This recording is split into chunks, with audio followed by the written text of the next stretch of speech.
Assalamualaikum warahmatullahi wabarakatuh.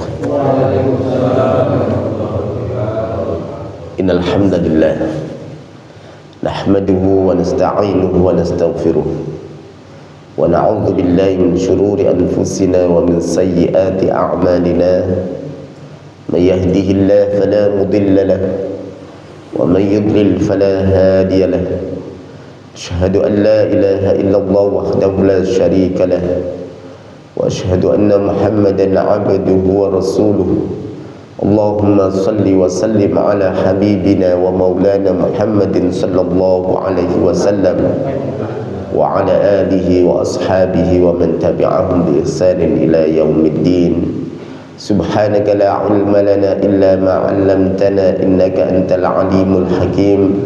Rabbi israh li sadri wa yassir li amri wahlul 'uqdatam min lisani yafqahu qawli. La haula wa la quwwata illa billahil aliyyil azim. Amma ba'd. Hadirin jamaah salat subuh Masjid Al-Mujahidin yang dirahmati Allah Subhanahu wa taala. Alhamdulillah, Allah masih berikan kesempatan pada kita, kesempatan yaitu melaksanakan salat subuh berjamaah, kesempatan untuk duduk sejenak dalam rangka thalabul ilmi. Thalabul ilmi ini maidatul salaf. Maksudnya apa? Tempat makannya orang-orang terdahulu ya di thalabul ilmi. Maksudnya tempat makan apa? Tempat hidangan terbaik menurut orang-orang terdahulu adalah thalabul ilmi. Mereka senantiasa mencari ilmu di halaqah-halaqah, di perkumpulan-perkumpulan, di masjid-masjid, di surau dan lain sebagainya untuk meningkatkan keimanan mereka. Karena dengan ilmu semakin meningkat iman, semakin rajin beribadahnya. Dan memang tujuan hidup seseorang adalah ibadah kepada Allah Subhanahu wa taala. Jadi mereka itu dalam thalabul ilmi itu semangatnya luar biasa.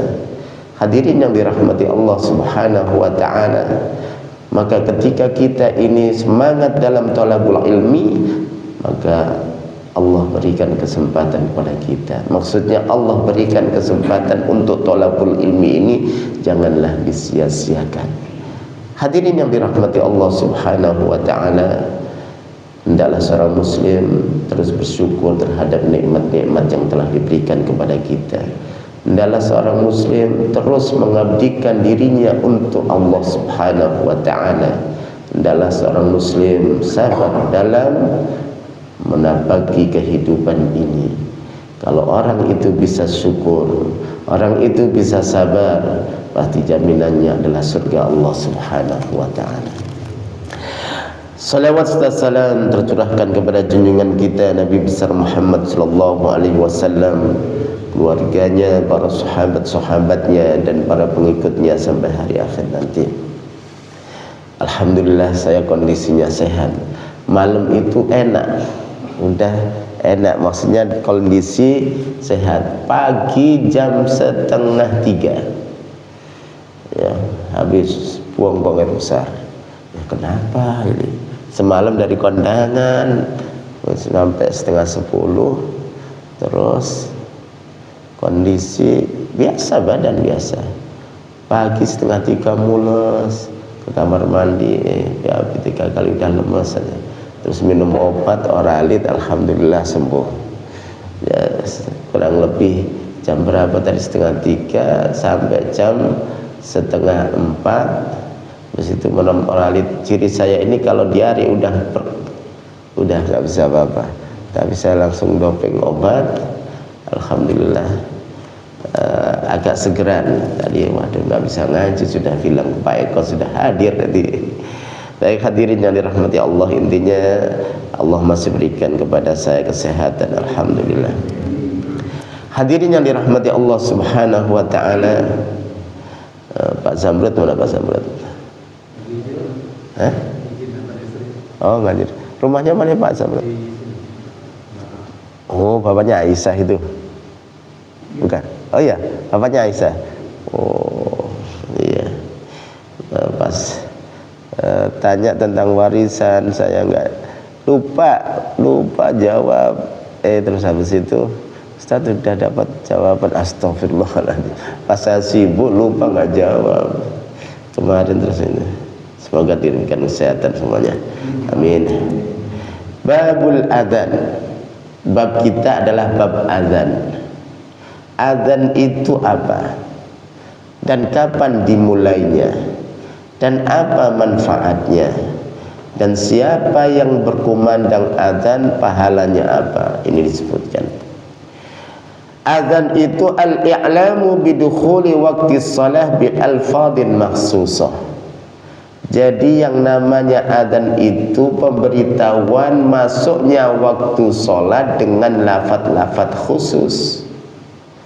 Makanya adzan ini harus sesuai dengan waktunya. Nggak boleh adzan tersebut mendahului waktu. Karena apa? Ini patokan. Ustaz, bagaimana kalau orang tersebut nggak tahu atau ngiko atau apa? Dulu pernah kejadian seketika saya kecil, ada orang yang adzan subuh itu jam 2, Pak. Bukan adzan awal, tapi adzan beneran. Di waktu kecil saya itu langsung orang-orang namanya nggak saya sebutkan, sudah meninggal, langsung jamaah gitu, kenapa adzan jam segini? Lihat jam, astagfirullah, jam segitu. Jadi semangat adzan jam 2, adzan subuh. Padahal di situ nggak ada yang namanya adzan pertama.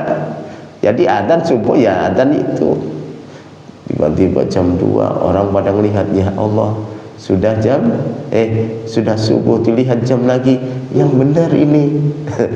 Ternyata yang tukang adzannya lagi semangat, nggak lihat jam. Nah, ini nggak boleh. Kenapa? Mendahului waktu yang belum waktunya. Nah, hendaklah tepat. Apalagi di bulan Ramadan berkaitan tentang puasa. Coba kalau mendahului 3 menit saja, tidak sah puasa orang tersebut. Karena apa? Berbuka sebelum waktunya. Maka penting untuk menyamakan frekuensi jam digital agar apa? Satu masjid sana adzan semuanya sama. Tapi insya Allah di sini sudah sama.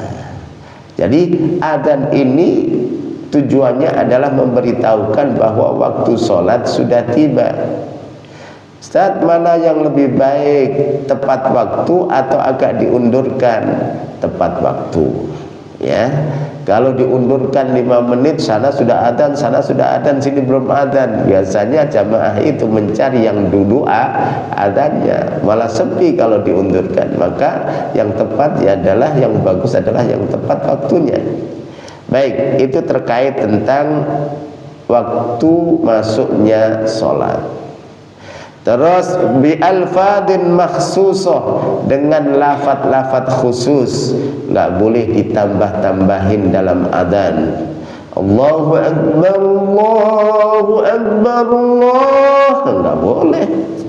Ya, walaupun suaranya panjang bisa 4 kali, tetap tidak diperbolehkan.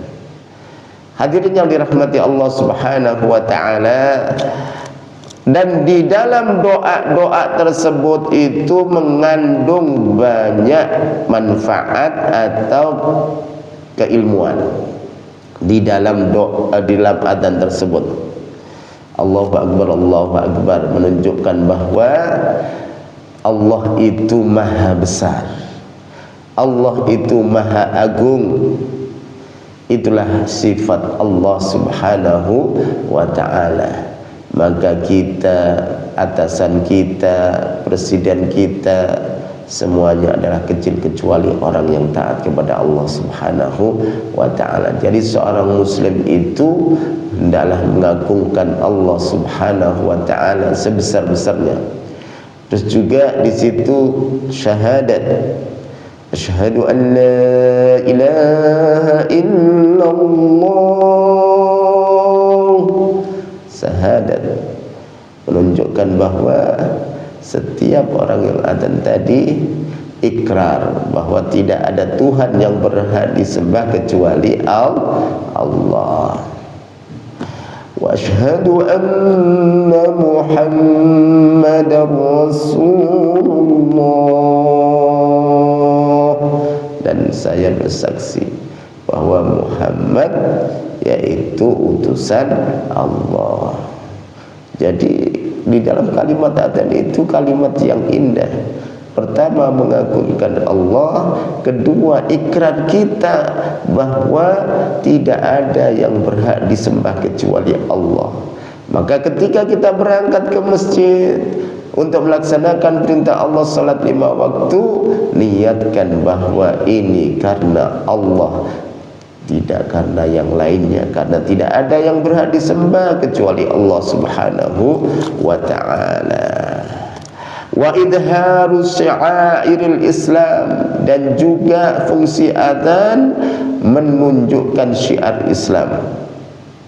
Hendaklah di surau-surau, di masjid-masjid dikumandangkan adzannya.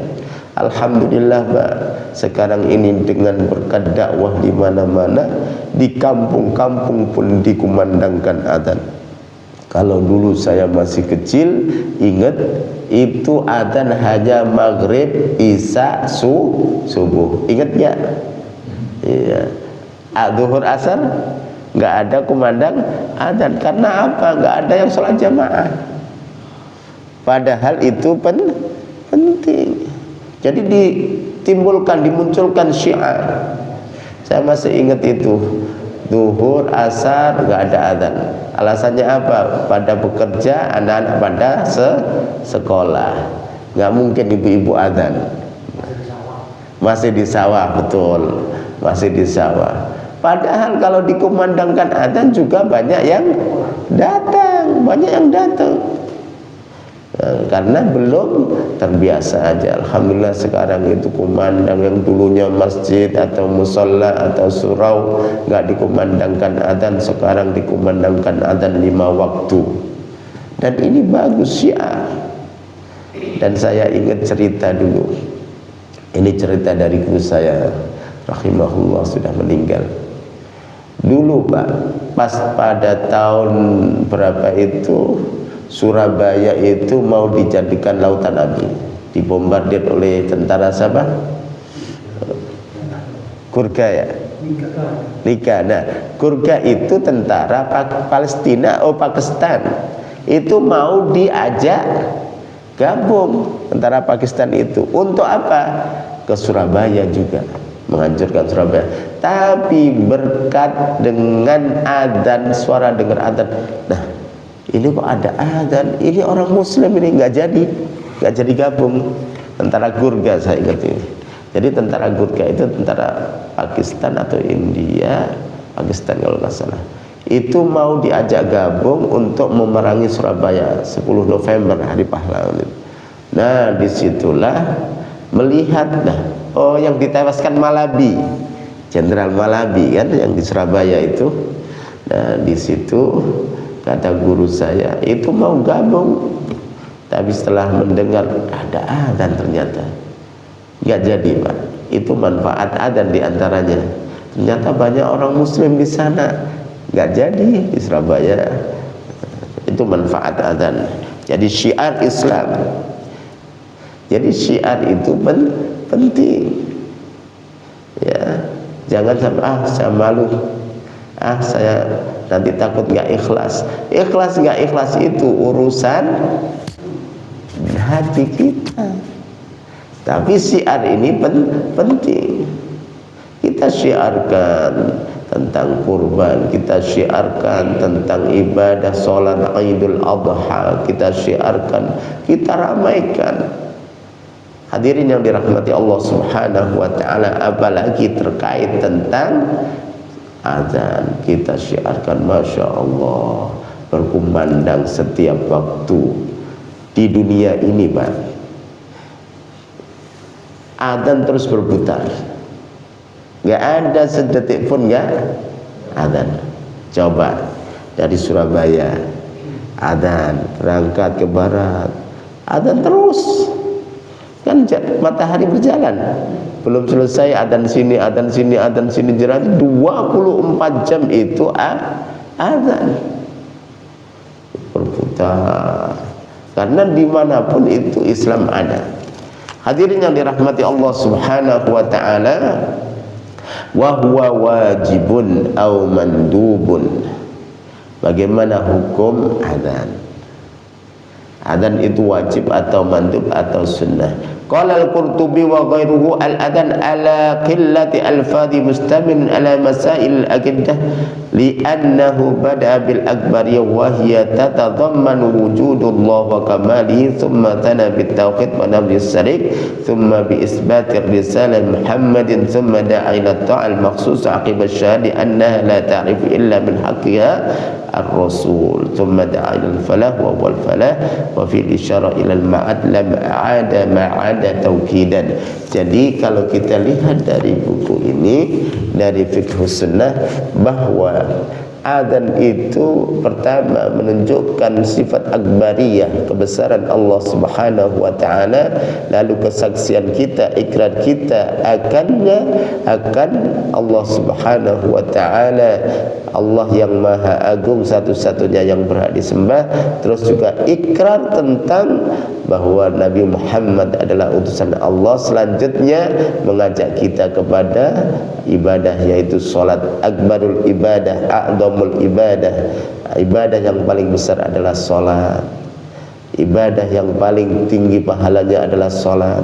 Makanya di dalam hadis inna awwala ma yuhasabu bihi al-abdu inna awwalu ma yuhasabu bihi al-abdu as-salah.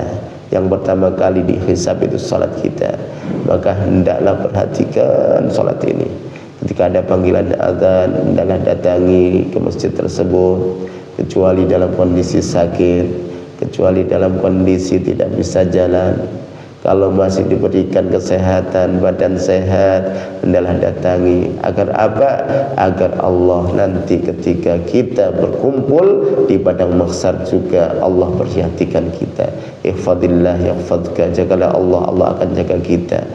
Bagaimana cara menjaga Allah? Yaitu melaksanakan syariatnya sekuat tenaga. Syariat solat, kita diperintahkan solat, datangi masjid, surau untuk melaksanakan solat. Syariat korban, kita disuruh untuk berkorban, jika mampu berkorban. Jangan sampai uang tersebut disimpan di bank, disimpan di apa lagi, atau diinvestasikan, tapi pada waktunya berkorban tidak berkorban. Insyaallah di sini banyak yang korban ya, alhamdulillah. Hadirin yang dirahmati Allah Subhanahu wa taala, adapun isi lagi dari adzan tersebut mengajak keberuntungan, mengajak ke al-falah, itu orang yang beruntung. Hayya 'alal falah, mari kita menuju ke keberuntungan. Orang yang sholat itu beruntung. Orang yang meninggalkan sholat adalah kerugian yang amat besar, yaitu falah. Islam itu senantiasa mengajak keberuntungan. Habis itu ditutup takbir. Hadirin yang dirahmati Allah, tadi saya sebut apakah hukumnya mandub atau wajib. Wajib jika tidak ada yang mengumandangkan azan. Baik, mandub apabila, mandub itu sunnah, apabila Bapak sholat berjamaah yang kedua. Contoh ini, di sini jamaah awal, mohon maaf selanjutnya, di sini jamaah awal, jamaah yang pertama maksudnya. Anggaplah ini masjid besar, anggaplah masjid besar dekat jalan raya. Adzan awal untuk melaksanakan sholat jamaah itu wajib. Tapi sunnah apabila ada datang lagi. Kan ada rombongan tuh. Nah, ada rombongan itu yang namanya sunnah. Walaupun tidak adzan juga tidak apa-apa. Baik, jelas ya. Fadluhu, adapun keutamaannya. Dari Abu Hurairah bahwa Nabi sallallahu alaihi wasallam qaal, Hadis ini dari Abu Hurairah. Rasulullah sallallahu alaihi wasallam bersabda, "Lau ya'lamun nasu ma fil adhani was-saffil awwal thumma lam yajidu illa ayastahimu alaih lastahamu." Lau ya'laman nasu, seandainya manusia itu tahu tentang apa? Ma fil adhani was-saffil awal, pahala bagi orang yang adzan atau dalam adzan tersebut dan juga berada di shaf pertama. Seandainya tahu pahala shaf pertama, pahala adzan, maka dia berusaha mendapatkannya walaupun dengan mengundi. Apa mengundi itu? Diundi. Dia rela mengundi karena apa? Ingin dapat pahala. Bapak-bapak yang dirahmati Allah, kalau bapak mengundi, bagaimana sih mengundi itu? Kan biasanya ada pahala yang besar di sisinya. Contoh, ada, ya ini haram ya, nggak boleh. Dulu ada porkas, diundi sambil nunggu nomornya berapa yang keluar. Nah, itu kenapa? Karena ada hadiah yang besar. SDSP, sumbangan dana sosial berhadiah. Diundi. Kenapa? Karena ada pahala yang besar. Siapa yang dapat?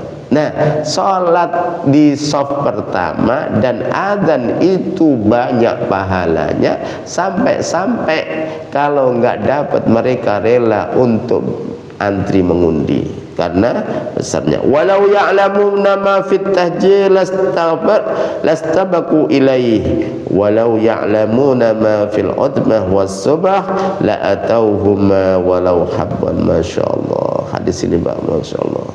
Walau ya'lamuna ma fit tahjir lastabaku ilaih, seandainya mereka tahu fit tahjir, yaitu pada waktu asar itu, mereka akan segera untuk berangkat. Walau ya'lamuna ma fil utmah, seandainya mereka tahu apa yang berada di waktu malam, salat isya maksudnya, pahala salat isya, la wasubah, dan salat subuh, la atauhuma walau habwan, mereka niscaya akan datangi walaupun sambil merangkak. Kenapa? Karena tahu pahala sholat malam dan pahala sholat subuh. Sholat malam itu sholat isya. Hadirin yang dirahmati Allah, Masya Allah, merangkak pun itu diijabain, maksudnya direla-relain untuk merangkak dengan tujuan dia bisa mendapatkan pahala. Contoh mudah aja, barang siapa yang sholat subuh bisa mengambil 10 gram emas, semuanya nggak kecuali, hadiahnya sudah banyak, tinggal ngambil doang. Saya yakin yang kakek-kakek, yang nenek-nenek juga berangkat ke masjid untuk ambil hadiah. Jadi hadiahnya sudah tinggal ngambil aja. Pokoknya sholat subuh langsung dapat 10 gram. Adapun itu dari mana, ya saya nggak tahu.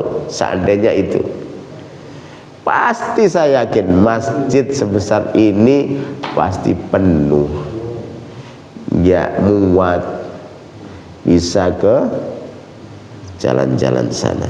Yakin saya. Contoh di sini, itu pokoknya tiba ada aja. Mau habis datang mas 10 gram banyak.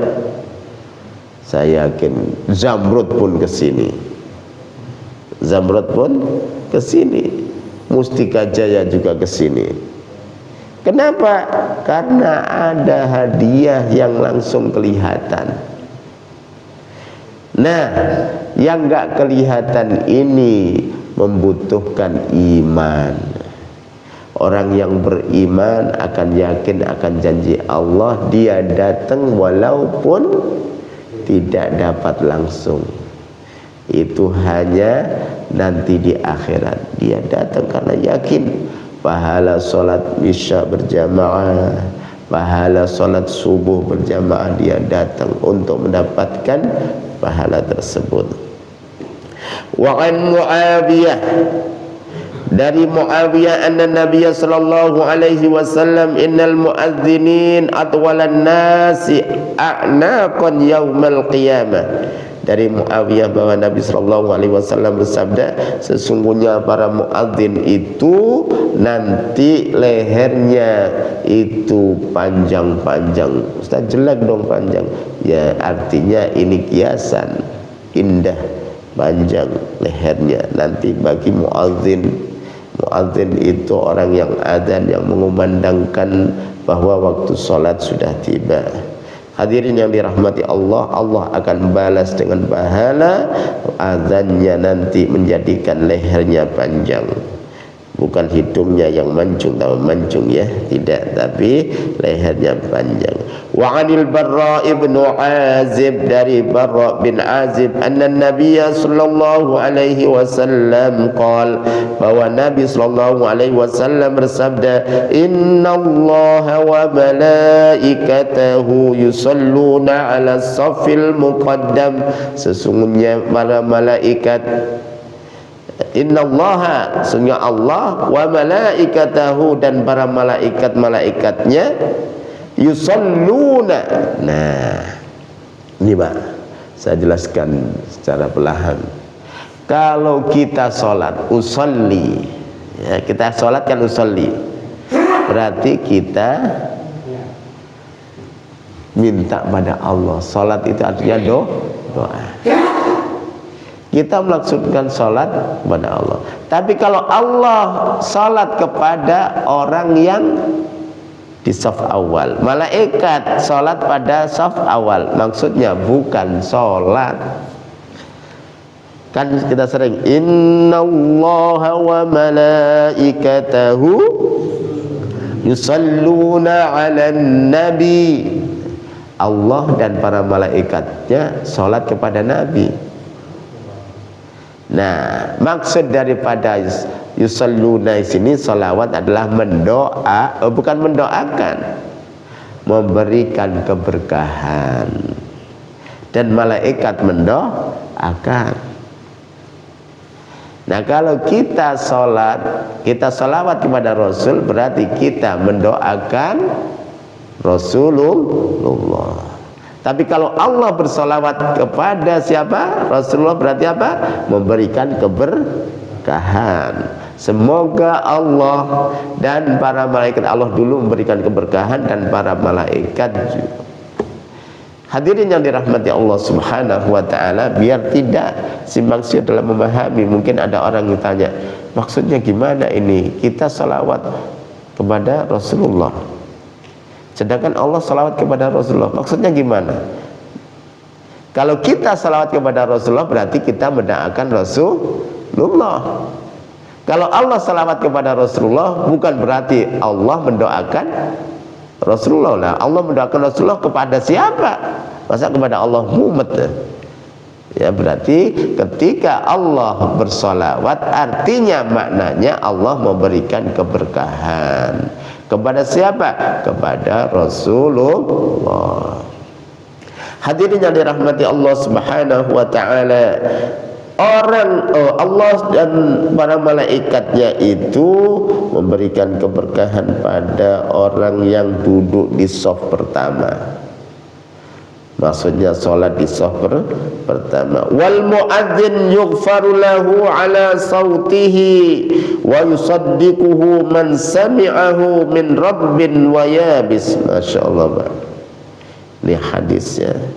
Hadisnya hasan jayyid, bahwa muadzin tersebut itu terampuni dosanya sepanjang suaranya. Jadi orang yang adzan itu secara tidak langsung diampuni oleh Allah dosa. Yughfaru lahu madda sautihi, sepanjang suaranya. Terus disebutkan lagi wa yusaddiquhu man sami'ahu min radbin wa yabis, dan akan jadi saksi. Wa yusaddiquhu itu disaksikan. Orang yang mendengarnya, baik itu yang basah maupun kering. Jadi makhluk Allah kita ini termasuk makhluk basah atau kering? Basah. Karena kita ini berapa persen terdiri dari air. Nah, batu-batu kering atau basah? Kering. Tembok kering. Nah, makhluk Allah baik itu yang basah, tumbuh-tumbuhan basah enggak? Basah. Jadi itu jadi saksi. Terus bebatuan seperti apa namanya ini, tripod, bangku, saksi Pak. Emang bisa jadi saksi? Masya Allah, duduk kita nanti itu jadi saksi. Suara kita ini juga jadi saksi. Kita sekarang ini dalam masjid ini akan jadi saksi teman kita juga. Duduk kita nanti juga akan jadi saksi. Emang bisa kalau Allah menghendaki. Bahkan ada hadis yang berbunyi Pak, dulu Rasulullah pernah bersender, kalau khutbah itu bersender kepada pohon. Nah pohonnya ini kangen nangis pengen disenderi Rasulullah. Pohon saja bisa bicara. Dan tasbihnya pohon yaitu Allah Maha tahu. Batu juga bertasbih, tapi tasbihnya batu Allah yang tahu, kita tidak tahu. Yusabbihu lillahi ma fis samawati wa ma fil ard. Yusabbih itu fi'il mudhari', artinya terus bertasbih. Bertasbih untuk siapa? Untuk Allah. Siapa yang bertasbih? Ma fis samawati wal ard, apa yang di tujuh langit dan bumi semuanya bertasbih. Tidak disebutkan itu batu atau apa, semua bertasbih kepada Allah Subhanahu wa ta'ala. Dan kini kita harus yakin Al-Quran yang bicara, bukan kalam manusia, perkataan manusia, tapi kalamullah. Masa seorang mukmin enggak percaya? Hadirin yang dirahmati Allah Subhanahu wa ta'ala, jadi itu manfaat orang yang azan, seorang muadzin diampuni dosanya sepanjang suaranya, dan juga disaksikan oleh orang-orang sekitarnya, orang yang mendengar, baik itu ya bisin rotbin, yang kering maupun basah. Walahu mislu ajri man shalla ma'ahu. Masya Allah. Adzan itu Pak, seorang muadzin itu akan mendapatkan pahala orang yang sholat. Banyak pahalanya. Contoh adzan satu kali, itu yang sholat 20. Adzan ini dapat pahala sholat 20. Ini dalam hadis. Enak dong yang bagian adzan. Tapi jangan berebut gara-gara adzan. Habis itu, wih enak banget itu. Habis itu, kamu jangan ya, saya ajak tiap hari. Ya, berlomba-lomba baik, tapi jangan sampai seperti itu. Kita cari yang suaranya paling bagus, terus makharijul hurufnya yang paling tepat. Baik, hadirin yang dirahmati Allah Subhanahu wa ta'ala.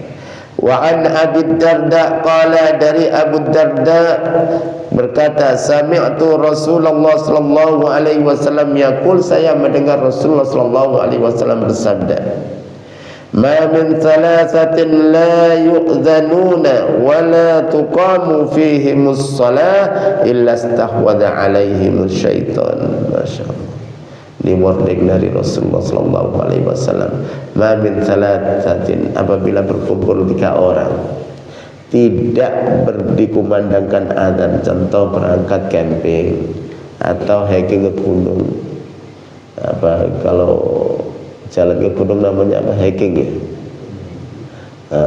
atau buat tenda mukhayyam di gunung 3 orang, enggak dikumandangkan adzan dan juga enggak didirikan shalah, illa stahwada alaihimus shalah, kecuali mereka sudah diliputi oleh syaitan. Tuqamu fihimus shalah, maksudnya apa? Enggak didirikan salat sendirian, hendaklah berjamaah, dikumandangkan adzan. Ustaz, di gunung cuma kita bertiga, enggak ada orang, tetap disuruh adzan walaupun hanya 3 orang. Di gunung enggak ada rumah, enggak ada orang kecuali bertiga, tetap disuruh adzan. Apa gunanya kalau gitu? Kalau hanya bertiga cukup aja langsung sholat, tidak disuruh adzan dulu. Ya, bukankah di sekitar itu banyak jin? Bukankah di sekitar itu banyak hewan? Bukankah di sekitar itu banyak tumbuh-tumbuhan? Jadi saksi bagi orang yang adzan. Jadi adzan itu tidak hanya memanggil atau ngasih tahu orang-orang bahwa waktu sholat sudah tiba, tapi manfaatnya banyak. Di antaranya adalah di situ ada kalimat akbariyah, ada kalimat syahadah, ada kalimat perintah sholat, ada kalimat perintah menuju kemuliaan atau keberuntungan. Hadirin yang dirahmati Allah, jadi ma min salasatin la yu'adzinun wa la tuqamu fihimus shalah illa istahwada alaihimus syaitan. Jika ada 3 orang yang berkumpul dan tidak mengumandangkan adzan dan juga tidak mendirikan salat, kecuali mereka dalam kondisi dikuasai setan. Ya. Hadirin yang dirahmati Allah, ini hal yang sepele tapi hendaklah kita biasakan. Contoh minum itu bismillah, itu hal yang sepele tapi itu syiar. Ya, orang yang terbiasa akan mengatakan bismillah. Contoh lagi, ketika temannya bersin atau ketika bersin ucapin alhamdulillah, terus yang lain ngucapin yarhamukallah. Ini syiar, Pak. Walaupun kelihatan sepele tapi ini syiar. Kecil insyaallah besar di mata Allah pahalanya. Ringan kita lakukan tapi besar di sisi Allah pahalanya. Jadi adab-adab yang seperti ini hendaklah kita hidupkan ketika bersin, ketika berangkat, ketika mau makan, bangun tidur. Alhamdulillahilladzi ahyana ba'dama amatana wa ilaihin nusyur. Ini dibaca. Kalau enggak dibaca, pertama pasti hilang. Ya, kalau dibaca nanti akan jadi kebiasaan. Ingat bahwa orang itu dicabut dari kebiasaannya. Orang dicabut oleh Allah itu dari kebiasaan. Kebiasaannya baca doa, insya Allah dicabut lagi baca doa. Habis makan alhamdulillahilladzi at'amana wa saqana wa ja'alana sampai akhir. Itu doa yang harus kita baca.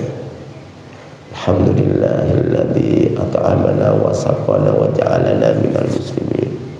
Terus juga doa ketika hujan, Allahumma, walaupun ringan, Allahumma shayyiban nafi'an, ya Allah jadikanlah hujan ini yang bermanfaat. Mau berangkat keluar dari rumah, bismillahi tawakkaltu ala Allah, la haula wa la quwata illa billah. Ditambah lagi Allahumma inni a'udzubika an adilla aw udalla sampai akhir. Boleh. Dan ini dibaca untuk membiasakan diri kita. Begitu juga tentang adzan. Jadi hadirin yang dirahmati Allah, adzan dimanapun itu bagus. Bahkan ada cerita nih, cerita saya tidak melihat langsung. Itu jamaah tabligh, tahu jamaah tabligh ya Pak ya? Jamaah tabligh itu pas rombongan naik kereta. banyak. Jamaah tabligh satu ini memberanikan diri, atau bukan memberanikan diri, tapi adzan di kereta, di gerbong tersebut. Yang terjadi apa Pak? Yang tadinya nggak sholat jadi sholat. Adzan di kereta, di gerbong itu kan aneh. Saya aja belum pernah adzan di gerbong, tapi dia hebat, luar biasa. Itu hebatnya jamaah tabligh itu Pak.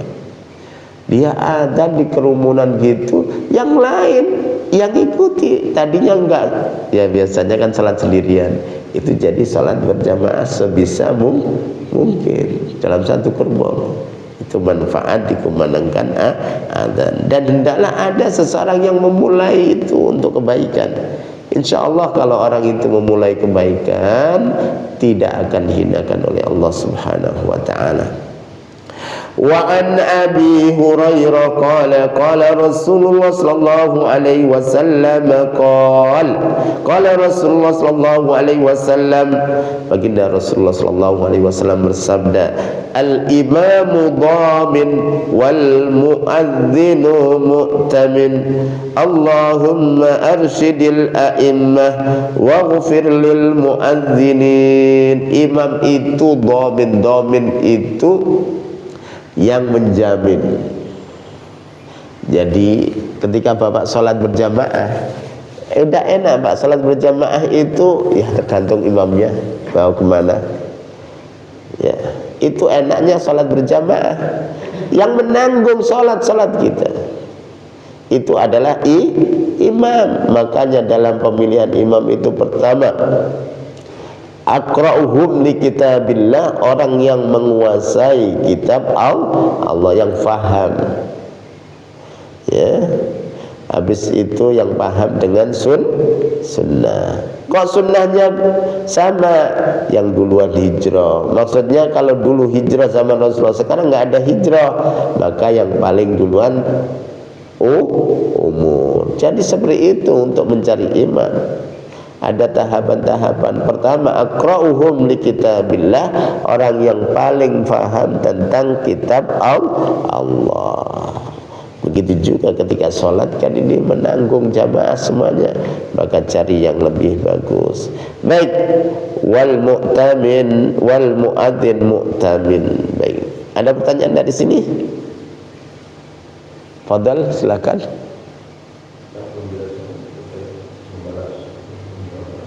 Ya, baik. Ya, membalas atau contoh azan di kemudian Allahu Akbar, Allahu Akbar, hendaklah kita mengucapkan kalimat yang sama, kecuali ketika mengajak hayya 'alas shalah, kita jawabannya apa? La haula wala quwwata illa billah. Maksudnya Pak, la haula, tidak ada daya upaya kita, wala quwwata, dan tidak ada kekuatan, illa billah, kecuali dengan Allah, dengan pertolongan Allah. Ini menunjukkan bahwa iman kita ini meyakini semuanya. Apa diri kita meyakini tentang kekuasaan Allah, kehebatan Allah. Ketika diajak hayya 'alas shalah, kita itu nggak bisa apa-apa kecuali dia dibantu oleh Allah. Betapa banyak saudara-saudara kita yang ingin berangkat ke masjid tapi tidak bisa dikarenakan sibuk dengan dunianya. Mungkin dikarenakan dia apa? Dia kakinya sakit, dikarenakan pusing, mual, dan lain sebagainya. Makanya tadi disebut la haula wala quwwata illa billah. Tidak ada daya upaya dan juga tidak ada kekuatan kecuali dengan kekuatan Allah, pertolongan Allah. Itu jawaban yang luar biasa. Jangan hayya 'alas shalah dijawab lagi hayya 'alas shalah.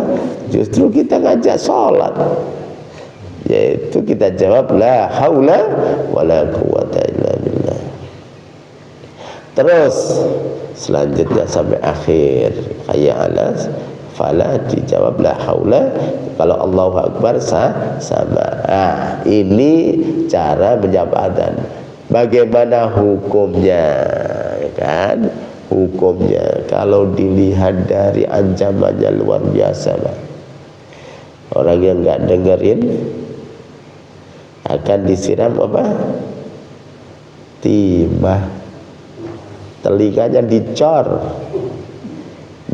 dengan timah. Kalau timahnya itu timah dingin, kalau timah panas emang cor ada timah dingin, dicor telinganya. Kenapa kamu ada adzan nggak dengar?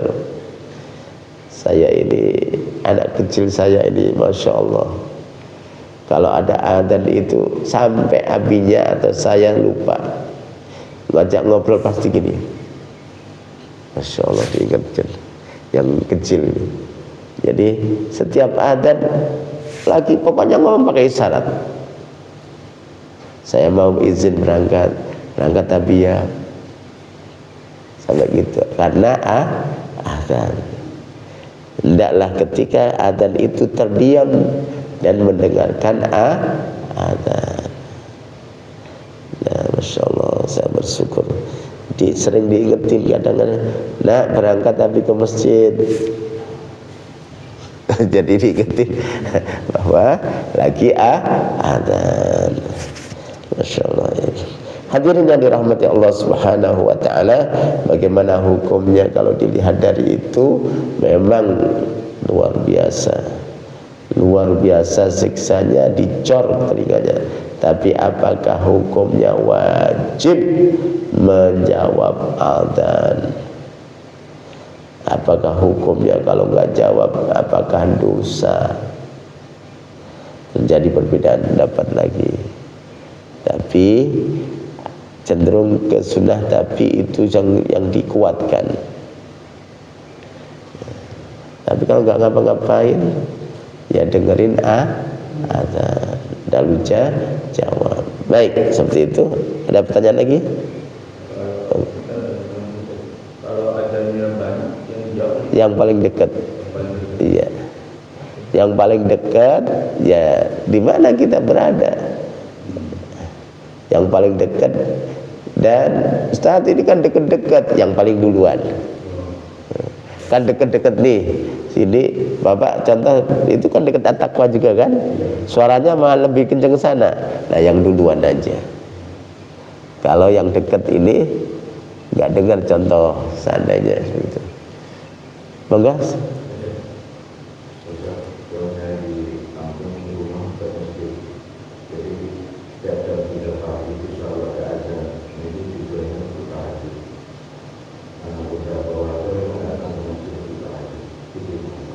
Baik, terima kasih.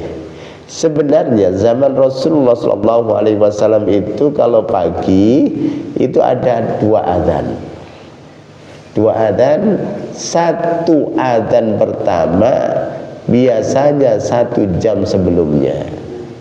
Tujuannya adalah mengingatkan biar mereka siap-siap bangun untuk sholat qiyamul lail.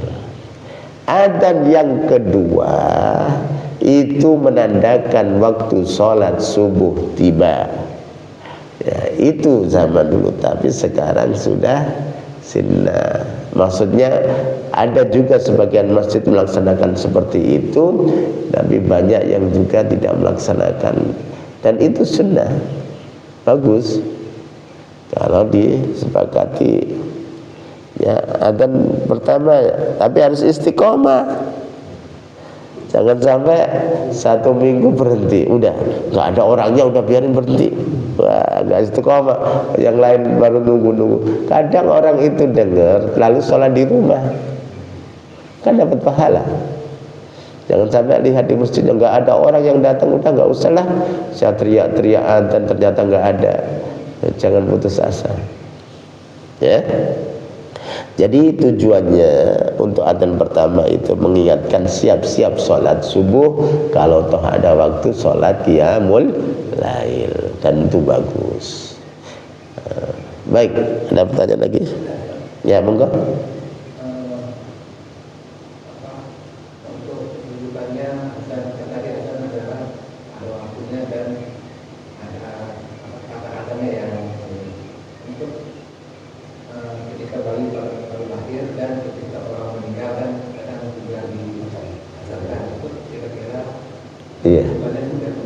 Baik, terima kasih, terima kasih.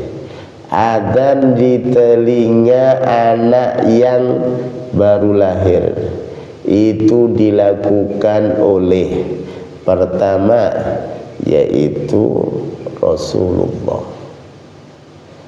ke cucunya, walaupun terjadi perbedaan pendapat.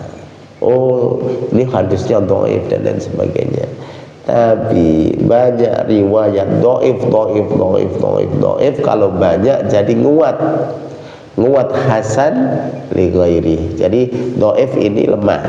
Tapi karena banyak yang meriwayatkan jadi naik derajatnya.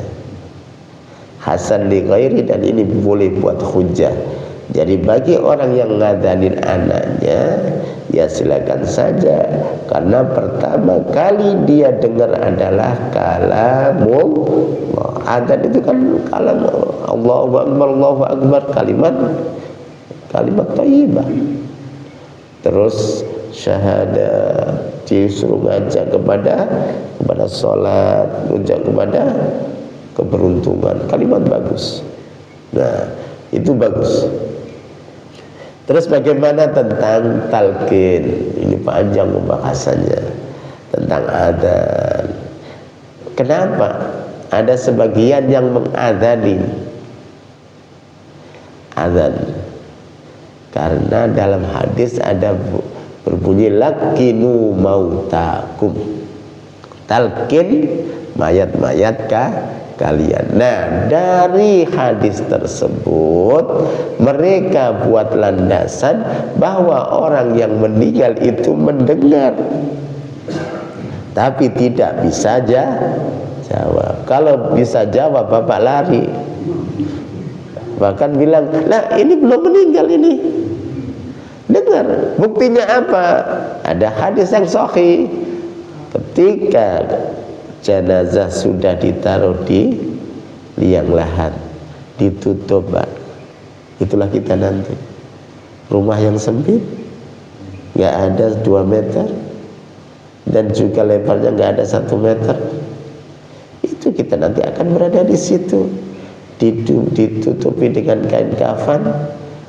Yang orang yang kita cintai akan pulang, anak yang kita sayangi juga pulang. Kita tinggal sendiri dengan amaliyah kita. Kita nggak bisa saya kadang mikir ketika lampu mati, gelap, ya Allah, ini gelap di dunia seperti ini, apalagi gelap di alam kubur, yang dimana tidak ada selebar kamar cukup buat tubuh kita. Kita mau gerak nggak bisa, tertutup dengan tanah. Ya Allah, itulah kondisi kita. Hadirin yang dirahmati Allah Subhanahu wa taala. Nah, dalam hadis dikatakan ketika orang itu diletakkan di kuburan lalu ditutup dengan tanah alias dimakamkan, jenazah ini mendengar trompah. Trompah itu sandalnya orang yang mengantarkan jenazah. Ini hadis sahih. Dia pulang dengar satu persatu sampai habis. Berarti jenazah ini dengar atau tidak? Dengar dari hadis tadi. Nah, maka ada orang yang mentalqin dengan apa? Adzan dan iqamah. Karena adzan dan iqamah itu kalimat yang bagus. Dari situ, Pak. Kan Rasulullah nggak melakukan, sahabat nggak melakukan. Iya, itu jelas ya. Jadi yang melakukan silakan, karena tadi berangkat dari istihad tadi ya. Yang nggak melakukan ya silakan. Tuh, saling menghormati ya. Dari lakinu tadi, lakinu mauta talqin orang yang meninggal. Nah, talqin ini apakah yang mau meninggal? Ya, yang mau meninggal ditalqin. Cara mentalqinnya adalah la ilaha illallah. Kalau sudah mengucapkan itu, jangan ditalqin lagi, Pak. Karena orang yang mau meninggal itu berperang dengan syaitan. Jangan diricokin. bahasa kita lah. Jangan la ilaha illallah, la ilaha illallah. Kata yang meninggal, saya ini lagi berperang, kamu kodain aja. Cukup ketika sudah mengucapkan la ilaha illallah, maka apa? Kalau dia mengucapkan sudah. Kecuali kalau dia ingat lagi, mana contoh-contoh, mana kebun saya yang di sana. Nah ini ngigau nih, udah diarahkan setan. Lalu ditalqin lagi la ilaha illallah sampai dia mengucapkan kalimat la. Kalau sudah itu berhenti. Nggak tahu dia mengucapkan lagi istri saya kepada, padahal istrinya di samping atau istrinya meninggal. Nah ini langsung ditalqin lagi la ilaha illallah. Itu cara mentalqin. Nah, apakah talqin hadis tadi sebelum meninggal atau sesudah meninggal? Dua-duanya. Dua-duanya. Makanya kalau ada orang yang mau meninggal, boleh Pak baca surat Yasin, tapi jangan di dekatnya, ganggu. Baca surat Yasin di luar, di sana yang penting. Jangan sampai pakai mic malahan. Pengeras suara di sampingnya, biar ini diruqyah. Enggak bisa, beda. Ngeruqyah sama dalam kondisi meninggal. Orang yang lagi sakaratul maut kasih mic malahan murotal, ini gak sesuai. Baik. Jadi seperti itu. Kalau meninggali rumah baru, Apa? rumah baru boleh Ya. Jadi nggak usah dibacain doa-doa aja, ya. Dibacain doa yang banyak. Terus biasanya ngundang orang dibacain Quran, khatmul Quran, bagus. Baca Quran dari awal sampai akhir atau khatmul Quran, bagus. Daripada di situ nanti ustadzul dangdut. Ya pasti baikkan baca Quran. Pertama bisa meruqyah rumah. Rumah itu butuh ruqyah. Rumah itu butuh ruqyah. Mungkin saya sudah cerita. Ada orang yang dia itu bisa lihat terus. Setelah diruqyah rumahnya, alhamdulillah. Nah, baca Quran ini dari awal sampai akhir termasuk meruqyah rumah. Maka jangan sampai penghuni rumah itu nggak baca Quran di rumah. Di masjid bacanya, di rumah nggak pernah, jangan. Di masjid baca, di rumah juga baca. Rumah itu butuh penyinar, penerang. Penerangnya apa? Bacaan Al-Quran kita. Kenapa rumah kok sumpah? Mungkin jarang dibacakan Al-Quran. Maka sungguh indah kalau ada orang sama anak, kedua orang tua sama anak duduk-duduk bareng baca Al-Quran. Habis subuh duduk bareng, ya nak, walaupun gak banyak-banyak, satu ayat, anaknya 3, istrinya 1, 5 ayat, 5 ayat dibaca. Habis itu difahami. Nah, udah tutup nak, yuk kita apa? Kita sarapan atau kita olahraga. Cukup itu aja, tapi istiqomah. Baik, hadirin dari rahmati Allah. Ada pertanyaan lagi? Cukup. Suruk jam berapa? Ini jam berapa? Udah suruk ya? Oh, baik, kita tutup ya. Astaghfirullahaladzim, astaghfirullahaladzim, astaghfirullahaladzim. Innallaha ghafurur rahim. A'udzu billahi minasyaitonir rajim. Bismillahirrahmanirrahim. Alhamdulillahi rabbil alamin, hamdan yuwafi ni'amahu wa yukafi mazidah.